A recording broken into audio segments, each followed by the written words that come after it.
ಓಂ ಶಾಂತಿ. ಇಂದಿನ ದಿನಾಂಕ 24/9/2021. ಮಧುರ ಮಕ್ಕಳೇ, ನೀವಿಲ್ಲಿ ಶ್ರೀಕೃಷ್ಣನಂತೆ ರಾಜಕುಮಾರನಾಗುವ ವಿದ್ಯೆಯನ್ನು ಓದುತ್ತೀರಿ. ನಿಮಗೆ ಓದಿಸುವವರು ಸ್ವಯಂ ಭಗವಂತನಾಗಿದ್ದಾರೆ. ತಂದೆಯು ಭಗವಾನುವಾಚ ಶಬ್ದವನ್ನು ಹೇಳುತ್ತಾರೆಂದರೆ ಕೆಲವು ಮಕ್ಕಳು ಸಹ ತಬ್ಬಿಬ್ಬಾಗುತ್ತಾರೆ. ಏಕೆ? ಉತ್ತರ: ಏಕೆಂದರೆ ಭಗವಂತನಂತೂ ಗುಪ್ತವಾಗಿದ್ದಾರೆ. ಆದ್ದರಿಂದ ಬಹುಶಃ ಈ ದಾದಾರವರೇ ಭಗವಾನುವಾಚ ಹೇಳಿದ್ದಾರೆಂದು ಅವರು ತಿಳಿದುಕೊಳ್ಳುತ್ತಾರೆ. ಆದರೆ ನಿರಾಕಾರ ಭಗವಂತನಿಗೆ ಮಾತನಾಡುವುದಕ್ಕಾಗಿ ಅವಶ್ಯವಾಗಿ ಮುಖ ಬೇಕಲ್ಲವೇ? ತಂದೆಯು ಹೇಳುತ್ತಾರೆ, ನಾನು ಹೇಗೆ ಇವರಲ್ಲಿ ಪ್ರವೇಶ ಮಾಡಿ ಓದಿಸುತ್ತೇನೆ ಎಂಬುದು ಅದ್ಭುತ ತಿಳಿದುಕೊಳ್ಳುವ ಮಾತಾಗಿದೆ. ಓಂ ಶಾಂತಿ. ಭಗವಾನುವಾಚ ಭಗವಂತನು ಏನು ಹೇಳುತ್ತಾರೆ? ಈ ಭಗವಾನುವಾಚವನ್ನು ಯಾರು ಹೇಳಿದರು? ಕಣ್ಣಿಗೆ ಯಾರೂ ಕಾಣಿಸುತ್ತಿಲ್ಲ. ಮನುಷ್ಯರಿಗೆ ಭಗವಂತನೆಂದು ಹೇಳಲಾಗುವುದಿಲ್ಲ. ಇಲ್ಲಿ ಮಾತನಾಡುತ್ತಿರುವವರೇ ಭಗವಾನುವಾಚ ಹೇಳುತ್ತಾರೆಂದು ಕೆಲವರು ತಿಳಿದುಕೊಳ್ಳುತ್ತಾರೆ. ಆದರೆ ನಿರಾಕಾರ ಭಗವಂತನು ಹೇಳುತ್ತಿದ್ದಾರೆ. ಇದನ್ನು ಕೇವಲ ನೀವೇ ತಿಳಿದುಕೊಳ್ಳುತ್ತೀರಿ. ಇಲ್ಲಿ ಯಾರು ಕುಳಿತಿದ್ದಾರೆ? ಭಗವಂತ ಎಲ್ಲಿದ್ದಾರೆ? ಇದು ಹೊಸ ಮಾತಾಗಿದೆ ಎಲ್ಲವೇ? ಆದ್ದರಿಂದ ಮನುಷ್ಯರು ತಬ್ಬಿಬ್ಬಾಗುತ್ತಾರೆ. ಆದರೆ ಭಗವಾನುವಾಚವು ಅವಶ್ಯವಾಗಿ ಇದೆ ತಿಳಿಸುತ್ತಾರೆ. ನಾನು ಮಕ್ಕಳಿಗೆ ರಾಜಯೋಗವನ್ನು ಕಲಿಸುತ್ತಿದ್ದೇನೆ. ನರನಿಂದ ನಾರಾಯಣ ಅಥವಾ ಕೃಷ್ಣ, ನಾರಿಯನ್ನು ಲಕ್ಷ್ಮಿ ಅಥವಾ ರಾಧೆಯನ್ನಾಗಿ ಮಾಡುವುದಕ್ಕಾಗಿ ಯೋಗ ಮತ್ತು ಜ್ಞಾನವನ್ನು ಕಲಿಸುತ್ತೇನೆ. ಇದಕ್ಕಿಂತ ಮತ್ತೇನು ಬೇಕು? ನಿಮ್ಮನ್ನು ನಾನು ರಾಜಾದಿರಾಜ ರಾಜಕುಮಾರರಿಗೂ ರಾಜಕುಮಾರರನ್ನಾಗಿ ಮಾಡುತ್ತೇನೆ. ರಾಜಕುಮಾರ ಕುಮಾರಿಯರೂ ಸಹ ಮಂದಿರಗಳಿಗೆ ಹೋಗುತ್ತಾರಲ್ಲವೇ? ವಿಕಾರಿ ರಾಜಕುಮಾರರು ನಿರ್ವಿಕಾರಿ ರಾಜಕುಮಾರನಾದ ಶ್ರೀಕೃಷ್ಣನಿಗೆ ನಮಸ್ಕಾರ ಮಾಡುತ್ತಾರೆ ಅಂದಾಗ ನಾನು ನಿಮ್ಮನ್ನು ರಾಜಕುಮಾರರಿಗೂ ರಾಜಕುಮಾರರನ್ನಾಗಿ ಮಾಡುತ್ತೇನೆ. ಶ್ರೀಕೃಷ್ಣನಂತೆ ಸ್ವರ್ಗದ ರಾಜಕುಮಾರರಾಗಿರಿ. ಜ್ಞಾನವನ್ನು ಓದುವುದರಿಂದಲೇ ಆಗುತ್ತೀರಲ್ಲವೇ? ವೈದ್ಯರು ಅಥವಾ ವಕೀಲರು ವಿದ್ಯಾರ್ಥಿಗಳಿಗೆ ನಾನು ನಿಮ್ಮನ್ನು ವೈದ್ಯ ಅಥವಾ ವಕೀಲನನ್ನಾಗಿ ಮಾಡುತ್ತೇನೆಂದು ಹೇಳುತ್ತಾರಲ್ಲವೇ? ಆದರೆ ಆ ವಿದ್ಯೆಯನ್ನು ಓದಿದಾಗಲೇ ಆಗುವರು. ತಂದೆಯು ತಿಳಿಸುತ್ತಾರೆ, ಮಕ್ಕಳೇ, ನೀವು ಬಹಳ ಚೆನ್ನಾಗಿ ತಿಳಿದುಕೊಂಡಿದ್ದೀರಿ. ರಾಜಯೋಗವನ್ನು ಕಲಿಸುವವರು ಒಬ್ಬರೇ ಭಗವಂತನಾಗಿದ್ದಾರೆ, ಶ್ರೀಕೃಷ್ಣನಲ್ಲ. ರಾಧೆ ಕೃಷ್ಣರು ಬೇರೆ ಬೇರೆ ರಾಜ್ಯದ ಮಕ್ಕಳಾಗಿದ್ದಾರೆ. ಅವರ ಪರಸ್ಪರ ನಿಶ್ಚಿತಾರ್ಥವಾಗುತ್ತದೆ. ವಿವಾಹದ ನಂತರ ಹೆಸರು ಬದಲಾಗುತ್ತದೆ. ಆದ್ದರಿಂದ ಚಿತ್ರದಲ್ಲಿಯೂ ಲಕ್ಷ್ಮೀ ನಾರಾಯಣರ ಕೆಳಗೆ ರಾಧೆ ಕೃಷ್ಣರನ್ನು ತೋರಿಸಿದ್ದಾರೆ. ಈಗ ತಂದೆಯು ಚೆನ್ನಾಗಿ ತಿಳಿಸುತ್ತಾರೆ, ಈ ಬ್ರಹ್ಮನು ಸಹ ನಂಬರ್ 1 ಭಕ್ತನಾಗಿದ್ದರು. ಅಂತಿಮದಲ್ಲಿ ನಾರಾಯಣನ ಪೂಜೆ ಮಾಡುತ್ತಿದ್ದರು. ಕೃಷ್ಣನ ಭಕ್ತಿ ಅಥವಾ ನಾರಾಯಣನ ಭಕ್ತಿ ಮಾಡಿದರೂ ಎರಡೂ ಒಂದೇ ಆಗಿದೆ. ಕೃಷ್ಣನೇ ದೊಡ್ಡವನಾಗಿ ನಾರಾಯಣನಾಗುತ್ತಾನೆ. ಈಗ ನಿಮ್ಮನ್ನು ನರನಿಂದ ನಾರಾಯಣರಾಗುವುದಕ್ಕಾಗಿ ರಾಜಯೋಗವನ್ನು ಕಲಿಸುತ್ತಿದ್ದೇವೆ. ಈಗ ನಿಮ್ಮ 84 ಜನ್ಮಗಳು ಮುಕ್ತಾಯವಾಯಿತು. ಈಗ ಇವರ ಆತ್ಮವು ಓದುತ್ತಿದೆ. ಮತ್ತೆ ಭವಿಷ್ಯದಲ್ಲಿ ಶ್ರೀಕೃಷ್ಣನಾಗುತ್ತದೆ. ತಂದೆಯು ತಿಳಿಸುತ್ತಾರೆ, ಮಕ್ಕಳೇ, ನೀವು ಜ್ಞಾನಚಿತೆಯನ್ನೇರಿ ಸುಂದರರಾಗುತ್ತೀರಿ. ಮತ್ತೆ ಕಾಮಚಿತೆಯನ್ನು ಏರಿ ಕಪ್ಪಾಗಿ ಬಿಟ್ಟಿದ್ದೀರಿ. ಇದು ಕಂಸಪುರಿಯಾಗಿದೆ. ನಾನು ನಿಮ್ಮನ್ನು ಕೃಷ್ಣಪುರಿಗೆ ಕರೆದುಕೊಂಡು ಹೋಗುವುದಕ್ಕಾಗಿ ಬಂದಿದ್ದೇನೆ. ಕೃಷ್ಣನೇ ಸರ್ವಗುಣ ಸಂಪನ್ನ ಸೋಲಾಕಲ ಸಂಪೂರ್ಣ ಆಗಿದ್ದಾನೆ. ಇಲ್ಲಿ ಯಾರಲ್ಲಿಯೂ ಸರ್ವಗುಣಗಳಿಲ್ಲ. ನಾನು ಮಕ್ಕಳನ್ನು ಸಂಪೂರ್ಣ ನಿರ್ವಿಕಾರಿಗಳನ್ನಾಗಿ ಮಾಡಲು ಬಂದಿದ್ದೇನೆ. ಯೋಗ ಬಲದಿಂದ ಆಗಬೇಕಾಗಿದೆ. ಹಿಂಸಕ ಯುದ್ಧವು ಬಾಹುಬಲವಾಗಿದೆ. ಯಾವುದು ಬಿಲ್ಲು ಬಾಣಗಳಿಂದ ಆಗುತ್ತಿತ್ತು, ನಂತರ ಬಂದೂಕು ಆಯುಧಗಳಿಂದ ಆಯಿತು, ಈಗ ಬಾಂಬುಗಳಿಂದ ಆಗುತ್ತದೆ. ಅವರೇ ಸ್ವಯಂ ಹೇಳುತ್ತಾರೆ, ನಾವು ಇಂತಹ ಬಾಂಬುಗಳನ್ನು ತಯಾರು ಮಾಡುತ್ತೇವೆ, ಯಾವುದರಿಂದ ಮನೆಯಲ್ಲೇ ಕುಳಿತು ಎಲ್ಲವನ್ನು ಸಮಾಪ್ತಿ ಮಾಡುತ್ತೇವೆ. ಮತ್ತೆ ಮಿಲಿಟರಿಯವರು ತಾನೇ ಏನು ಮಾಡಲು ಸಾಧ್ಯ? ತಂದೆಯು ತಿಳಿಸುತ್ತಾರೆ, ಮಧುರಾತಿ ಮಧುರ ಮಕ್ಕಳೇ, ಇದು ಪಾಠಶಾಲೆಯಾಗಿದೆ. ನಾನು ನಿಮ್ಮನ್ನು ರಾಜಕುಮಾರ ಶ್ರೀಕೃಷ್ಣನಂತೆ ಮಾಡುತ್ತೇನೆ. ಕೃಷ್ಣನೇ ಸತ್ಯಯುಗದ ಮೊದಲ ರಾಜಕುಮಾರನಾಗಿದ್ದನು. 84 ಜನ್ಮಗಳನ್ನು ತೆಗೆದುಕೊಂಡು ಈಗ ಕಲಿಯುಗದಲ್ಲಿ ವಿಕಾರಿಯಾಗಿದ್ದಾರೆ. ಭಾರತದಲ್ಲಿಯೇ ಅವರ ರಾಜ್ಯವಿತ್ತು. ಮತ್ತೆ ಪುನರ್ಜನ್ಮವನ್ನು ತೆಗೆದುಕೊಳ್ಳಬೇಕಾಯಿತಲ್ಲವೇ? ಕೃಷ್ಣನಿಗೆ ಭಗವಂತನೆಂದು ಹೇಳುವುದಾದರೆ ಭಗವಂತನು ಪುನರ್ಜನ್ಮದಲ್ಲಿ ಹೇಗೆ ಬರುವರು? ಭಗವಂತನಂತೂ ನಿರಾಕಾರನಾಗಿದ್ದಾರೆ. ಅವರೊಬ್ಬರೇ ರಚಯಿತನಾಗಿದ್ದಾರೆ. ಉಳಿದೆಲ್ಲವೂ ರಚನೆಯಾಗಿದೆ. ಆದ್ದರಿಂದಲೇ ನಾವಾತ್ಮರೆಲ್ಲರೂ ಸಹೋದರರಾಗಿದ್ದೇವೆ ಎಂದು ಹೇಳುತ್ತಾರೆ. ತಂದೆಯು ತಿಳಿಸುತ್ತಾರೆ, ನೀವು ಬ್ರಹ್ಮ ಕುಮಾರ ಕುಮಾರಿಯರು ಪರಸ್ಪರ ಸಹೋದರ ಸಹೋದರಿಯಾದಿರಿ. ಅಂದ ಮೇಲೆ ಪರಸ್ಪರ ಕುದೃಷ್ಟಿ ಇರಲು ಹೇಗೆ ಸಾಧ್ಯ? ನೀವು ಒಬ್ಬ ತಂದೆಯಿಂದ ಭವಿಷ್ಯಕ್ಕಾಗಿ ಆಸ್ತಿಯನ್ನು ತೆಗೆದುಕೊಳ್ಳುತ್ತೀರಿ. ಒಂದು ವೇಳೆ ಪವಿತ್ರರಾಗಿಲ್ಲವೆಂದರೆ ಶಾಂತಿಧಾಮ ಸುಖಧಾಮದಲ್ಲಿ ಹೋಗಲು ಹೇಗೆ ಸಾಧ್ಯ? ನಾವು ಪತಿತರಾಗಿ ಬಿಟ್ಟಿದ್ದೇವೆ. ಪಾವನರನ್ನಾಗಿ ಮಾಡಲು ಬನ್ನಿರಿ ಎಂದು ಕರೆಯುತ್ತಾರೆ. ಆದ್ದರಿಂದ ತಂದೆಯು ತಿಳಿಸುತ್ತಾರೆ, ಮಕ್ಕಳೇ, ನನ್ನನ್ನು ನೆನಪು ಮಾಡಿರಿ. ಇದು ನಿಮ್ಮ ಅಂತಿಮ ಜನ್ಮವಾಗಿದೆ. ನೀವೆಲ್ಲ ಆತ್ಮರು ಈಗ ಮರಳಿ ವಾನಪ್ರಸ್ಥದಲ್ಲಿ ಹೋಗುತ್ತೀರಿ. ಆದ್ದರಿಂದ ವಾನಪ್ರಸ್ಥಿಗಳಾಗಿದ್ದೀರಿ. ಈ ರೀತಿಯಾಗಿ ಯಾವುದೇ ಗುರುಗಳು ಮಾರ್ಗವನ್ನು ತಿಳಿಸಲು ಸಾಧ್ಯವಿಲ್ಲ. ಈ ಜ್ಞಾನವು ಒಬ್ಬ ತಂದೆಯ ಬಳಿ ಇದೆ. ಅವರೇ ಪತಿತ ಪಾವನ ನಿರಾಕಾರನಾಗಿದ್ದಾರೆ. ತಂದೆಯು ತಿಳಿಸುತ್ತಾರೆ, ನನ್ನನ್ನು ನೆನಪು ಮಾಡಿರಿ. ಸ್ವಲ್ಪ ಸಮಯಕ್ಕಾಗಿ ನಾನು ಈ ತನುವಿನ ಆಧಾರವನ್ನು ತೆಗೆದುಕೊಂಡಿದ್ದೇನೆ. ಶರೀರವಿಲ್ಲದೆ ಆತ್ಮವು ಹೇಗೆ ಮಾತನಾಡುತ್ತದೆ? ಭಗವಾನುವಾಚ ಇದೆ, ನಾನು ವೃದ್ಧ ಸಾಧಾರಣ ತನುವಿನಲ್ಲಿ ಪ್ರವೇಶ ಮಾಡಿ ನೀವು ಮಕ್ಕಳಿಗೆ ಓದಿಸುತ್ತೇನೆ. ನಾನು ಗರ್ಭದಲ್ಲಿ ಬರುವುದಿಲ್ಲ. ಗರ್ಭದಲ್ಲಿ ಬರುವವರು ಪುನರ್ಜನ್ಮದಲ್ಲಿ ಬರಬೇಕಾಗುತ್ತದೆ. ನಾನು ಒಂದೇ ಬಾರಿ ಬರುತ್ತೇನೆ. ನನಗೆ ಪ್ರಕೃತಿಯ ಆಧಾರ ಬೇಕಾಗಿದೆ. ನಾನು ಇವರಲ್ಲಿ ಕುಳಿತು ನಿಮಗೆ ಓದಿಸುತ್ತೇನೆ. ಇವರಂತೂ ಮೊದಲು ತಮ್ಮ ವಜ್ರದ ವ್ಯಾಪಾರ ಮಾಡುತ್ತಿದ್ದರು. ಯಾವುದೇ ಗುರುಗಳು ಕಲಿಸಲಿಲ್ಲ. ಆತ್ಮಿಕವಾಗಿಯೇ ತಂದೆಯು ಪ್ರವೇಶ ಮಾಡಿದರು.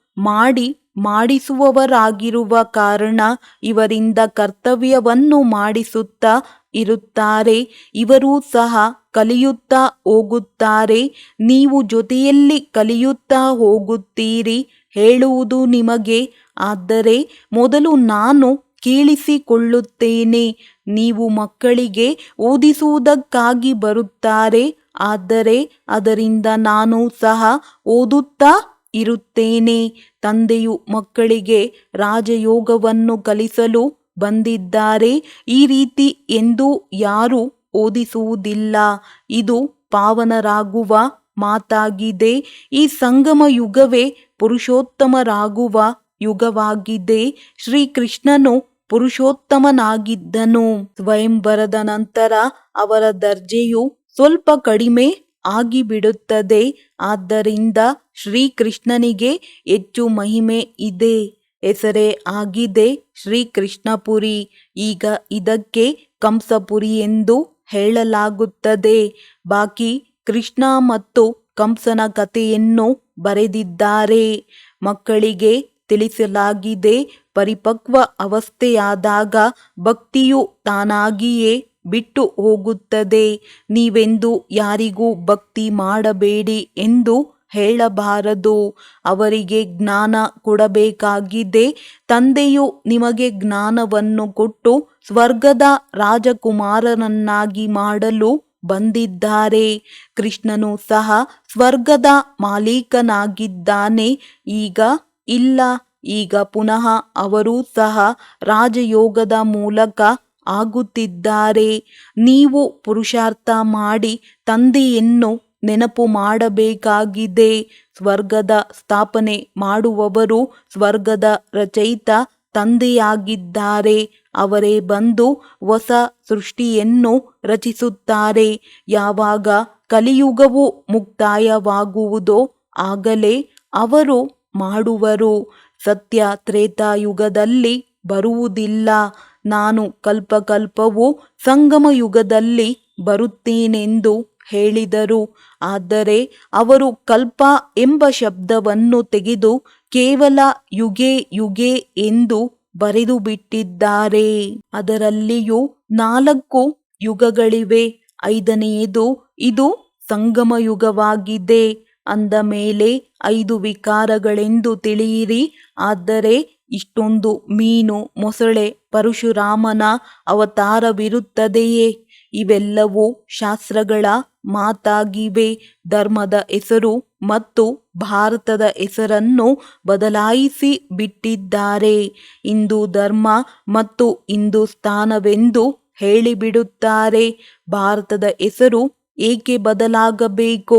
ಯದಾ ಯದಾ ಹಿ ಧರ್ಮಸ್ಯ ಗ್ಲಾನಿರ್ಭವತಿ ಭಾರತ, ಇದರಲ್ಲಿ ಭಾರತದ ಶಬ್ದವೇ ಬರುತ್ತದೆ.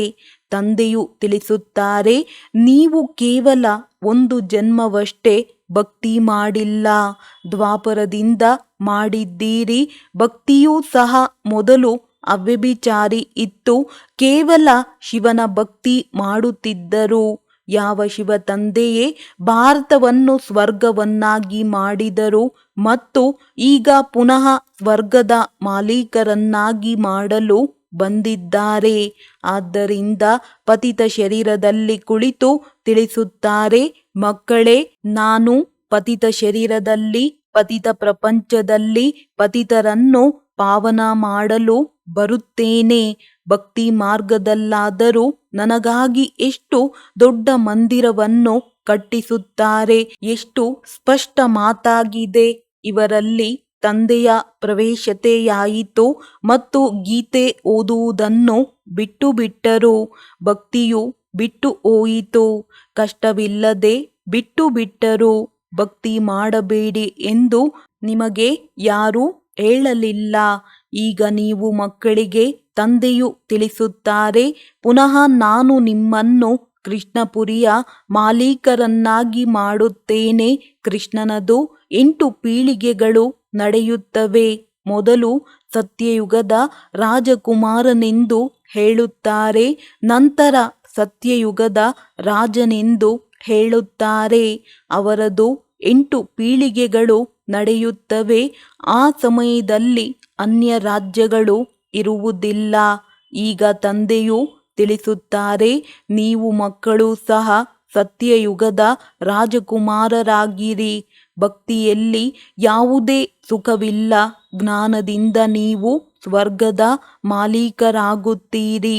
ಯಾರ ತಂದೆಯಾದರೂ ಶರೀರ ಬಿಟ್ಟರೆ ನಿಮ್ಮ ತಂದೆಯು ಎಲ್ಲಿಗೆ ಹೋದರೆಂದು ಕೇಳಿದರೆ ಸ್ವರ್ಗವಾಸಿಯಾದರು ಎಂದು ಹೇಳುತ್ತಾರೆ. ಆತ್ಮ ಮತ್ತು ಶರೀರ ಎರಡೂ ಹೋಯಿತೆಂದು ತಿಳಿಯುತ್ತಾರೆ.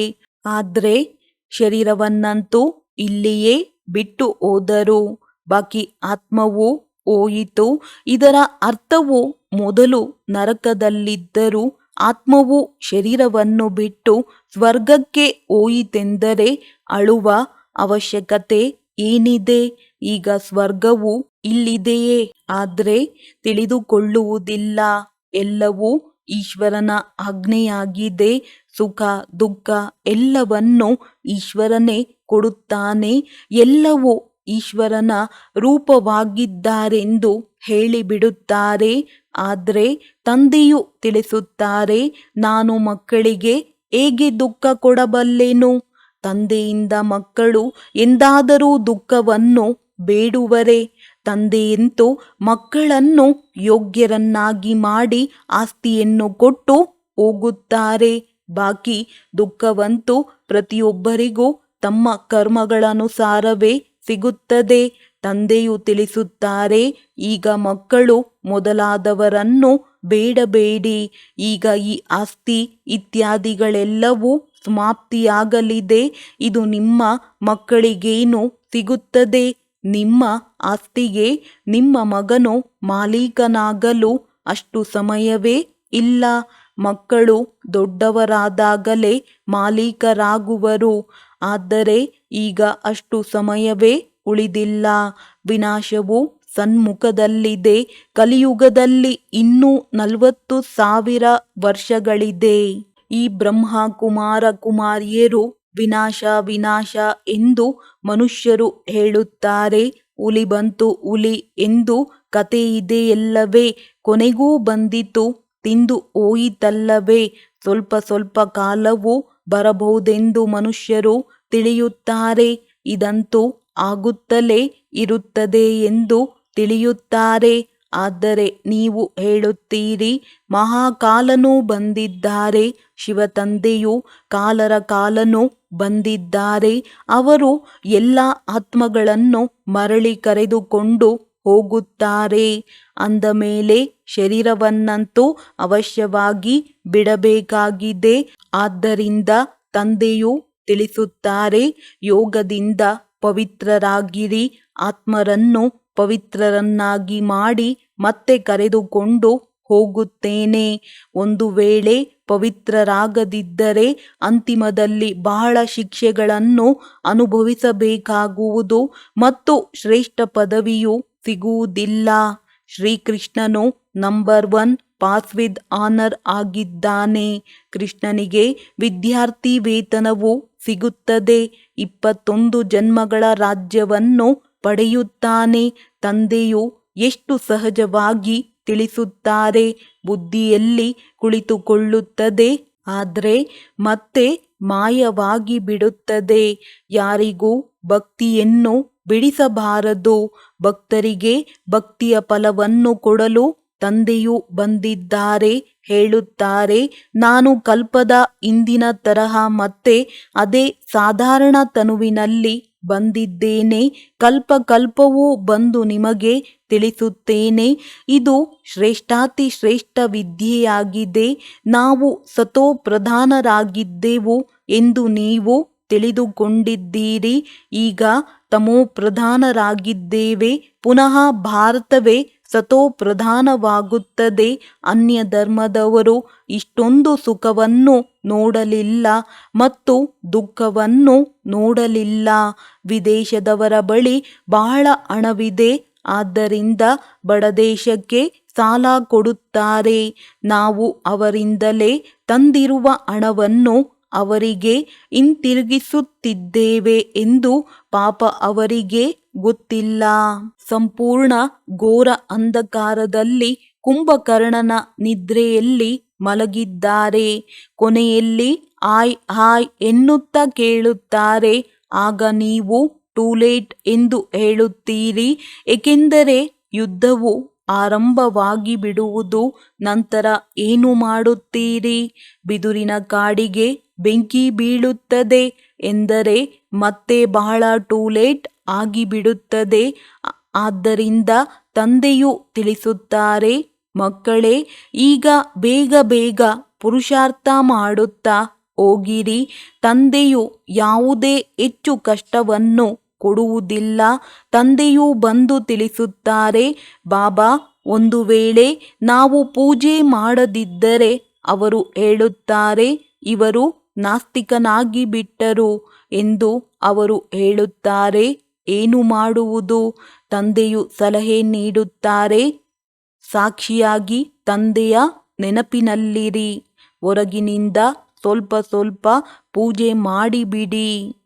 ಒಂದಾಗಿದೆ ಹೃದಯಪೂರ್ವಕವಾಗಿ ಪೂಜೆ ಮಾಡುವುದು, ಇನ್ನೊಂದಾಗಿದೆ ಖುಷಿ ಪಡಿಸುವುದಕ್ಕಾಗಿ ಪೂಜೆ ಮಾಡುವುದು. ಆಂತರ್ಯದಲ್ಲಿ ನೀವು ಶಿವತಂದೆಯನ್ನು ನೆನಪು ಮಾಡಬೇಕಾಗಿದೆ. ಒಂದು ವೇಳೆ ಯಾರಾದರೂ ತೊಂದರೆ ಕೊಡುತ್ತಾರೆಂದರೆ ಪೂಜೆ ಮಾಡಿ ತೋರಿಸಿ, ಆಗ ಅವರು ಖುಷಿಯಾಗಿ ಬಿಡುವರು. ಇದೇನು ಪಾಪದ ಕೆಲಸವಲ್ಲ. ತಂದೆಯಂತೂ ಅನೇಕರಿಗೆ ಈ ಮಾತನ್ನು ಹೇಳುತ್ತಾರೆ, ಮಕ್ಕಳೇ, ಬಲೆ ವಿವಾಹ ಮೊದಲಾದ ಸಮಾರಂಭಗಳಿಗೆ ಹೋಗಿ ಎರಡೂ ಕಡೆ ನಿಭಾಯಿಸಬೇಕಾಗಿದೆ. ಅಲ್ಲಿಯೂ ಸಹ ತಿಳಿಸುತ್ತಾ ಯಾವುದಾದರೊಂದು ಬಾಣವು ನಾಟುವುದು. ಯುಕ್ತಿಯಿಂದ ನಡೆಯಬೇಕಾಗಿದೆ. ತಂದೆಯ ಆಜ್ಞೆಯಾಗಿದೆ, ಮಕ್ಕಳೇ, ಈಗ ಪತಿತರಾಗಬಾರದು. ಪವಿತ್ರರಾಗುವುದರಿಂದಲೇ ನೀವು ಕೃಷ್ಣಪುರಿಯ ಮಾಲೀಕರಾಗುತ್ತೀರಿ. ಶಿವತಂದೆಯನ್ನು ನೆನಪು ಮಾಡಿದರೆ ವಿಕರ್ಮಗಳು ವಿನಾಶವಾಗುತ್ತವೆ ಮತ್ತು ವಿಶ್ವದ ಮಾಲೀಕರಾಗುತ್ತೀರಿ. ಮಕ್ಕಳೇ, ಇಂತಿಂತಹ ಯುಕ್ತಿಯಿಂದ ತಮ್ಮ ಮಿತ್ರ ಸಂಬಂಧಿಗಳಿಗೆ ತಿಳಿಸಬೇಕಾಗಿದೆ. ಅದು ದೈಹಿಕ ಯಾತ್ರೆ, ಇದು ಆತ್ಮಿಕ ಯಾತ್ರೆಯಾಗಿದೆ. ಈ ಆತ್ಮಿಕ ಯಾತ್ರೆಯನ್ನು ತಂದೆಯು ಕಲಿಸುತ್ತಾರೆ, ತಿಳಿಸುತ್ತಾರೆ. ಮಕ್ಕಳೇ, ನನ್ನೊಬ್ಬನನ್ನೇ ನೆನಪು ಮಾಡಿರಿ, ಆಗ ಪತಿತರಿಂದ ಪಾವನರಾಗುತ್ತೀರಿ. ಮತ್ತೆಲ್ಲ ದುಃಖಗಳು ದೂರವಾಗುತ್ತವೆ. ಕೆಲವರೇ ವಿರಳ ವ್ಯಾಪಾರಿಗಳು ಈ ವ್ಯಾಪಾರ ಮಾಡುವರು, ಅರ್ಥಾತ್ ಸ್ವರ್ಗದ ರಾಜ್ಯಭಾಗ್ಯವನ್ನು ತೆಗೆದುಕೊಳ್ಳುವರು. ಶ್ರೀಮತದಂತೆ ನಡೆಯುತ್ತಾ ಇರಿ. ಹಣವನ್ನು ವ್ಯರ್ಥವಾಗಿ ಏನೂ ಫಲವಿಲ್ಲದೆ ಖರ್ಚು ಮಾಡುವುದಲ್ಲ. ಮನೆಯನ್ನು ಸಂಭಾಲನೆ ಮಾಡಬೇಕು, ಮಕ್ಕಳ ಪಾಲನೆಯನ್ನು ಮಾಡಬೇಕಾಗಿದೆ. ಕೇವಲ ಶ್ರೀಮತದಂತೆ ನಡೆಯಬೇಕಾಗಿದೆ. ಸಲಹೆ ತೆಗೆದುಕೊಳ್ಳಿ, ಬಾಬಾ, ಈ ಸ್ಥಿತಿಯಲ್ಲಿ ನಾವು ಏನು ಮಾಡುವುದು? ಬಾಬಾ, ನಮ್ಮ ಮಗಳು ವಿವಾಹ ಆಗಬೇಕೆಂದು ಹೇಳುತ್ತಾರೆ ಎಂದು ತಂದೆಗೆ ಹೇಳಿದಾಗ ತಂದೆಯು ಹೇಳುತ್ತಾರೆ, ವಿವಾಹ ಮಾಡಲೇಬೇಕಾಗುವುದು. ಏಕೆಂದರೆ ಅವರಿಗೆ ಪಾಲು ಇದೆ, ಅವರಿಗೆ ಕೊಟ್ಟು ಬಿಡಿ. ತಂದೆಯು ಕೇವಲ ತಿಳಿಸುತ್ತಾರೆ, ಆದರೂ ಏನಾದರೂ ಕೇಳುವುದಿದ್ದರೆ ಕೇಳಿ, ಶ್ರೀಮತದಂತೆ ನಡೆಯಿರಿ. ಮಕ್ಕಳು ತಂದೆಯ ಆಜ್ಞೆಯಂತೆ ನಡೆಯಬೇಕಾಗಿದೆ. ಇದರಲ್ಲಿಯೇ ಕಲ್ಯಾಣವಿದೆ. ಒಳ್ಳೆಯದು. ಮಧುರಾತಿ ಮಧುರ ಅಗಲಿ ಹೋಗಿ ಮರಳಿ ಸಿಕ್ಕಿರುವ ಮಕ್ಕಳ ಪ್ರತಿ ಮಾತಾಪಿತಾ ಬಾಪ್ ತಾದಾರವರ ನೆನಪು, ಪ್ರೀತಿ ಹಾಗೂ ಸುಪ್ರಭಾತ. ಆತ್ಮಿಕ ಮಕ್ಕಳಿಗೆ ಆತ್ಮಿಕ ತಂದೆಯ ನಮಸ್ತೆ. ಧಾರಣೆಗಾಗಿ ಮುಖ್ಯ ಸಾರ. ಪ್ರತಿ ಕರ್ಮವನ್ನು ಸಾಕ್ಷಿಯಾಗಿ ಶಿವತಂದೆಯ ನೆನಪಿನಲ್ಲಿ ಮಾಡಬೇಕಾಗಿದೆ. ಲೌಕಿಕ ಅಲೌಕಿಕ ಎರಡೂ ಕಡೆ ಸಂಬಂಧವನ್ನು ನಿಭಾಯಿಸಬೇಕಾಗಿದೆ. ಲೌಕಿಕದೊಂದಿಗೆ ಯುಕ್ತಿಯುಕ್ತವಾಗಿ ನಡೆಯಬೇಕಾಗಿದೆ. ಈ ಸಮಯವು ಅಂತಿಮ ಜನ್ಮದಲ್ಲಿಯೂ ಇದು ವಾನಪ್ರಸ್ಥ ಸ್ಥಿತಿಯಾಗಿದೆ. ಹಿಂತಿರುಗಿ ಮನೆಗೆ ಹೋಗಬೇಕಾಗಿದೆ. ಆದ್ದರಿಂದ ಅವಶ್ಯವಾಗಿ ಮನೆಗೆ ಹೋಗಬೇಕಾಗಿದೆ. ಯಾವುದೇ ಬಂಧನಗಳನ್ನು ಮಾಡಿಕೊಳ್ಳಬಾರದು. ವರದಾನ: ಹಳೆಯ ಸಂಸ್ಕಾರಗಳು ಅಥವಾ ವಿಘ್ನಗಳಿಂದ ಮುಕ್ತಿ ಪ್ರಾಪ್ತಿ ಮಾಡಿಕೊಳ್ಳುವಂತಹ ಸದಾ ಶಕ್ತಿ ಸಂಪನ್ನ ಭವ.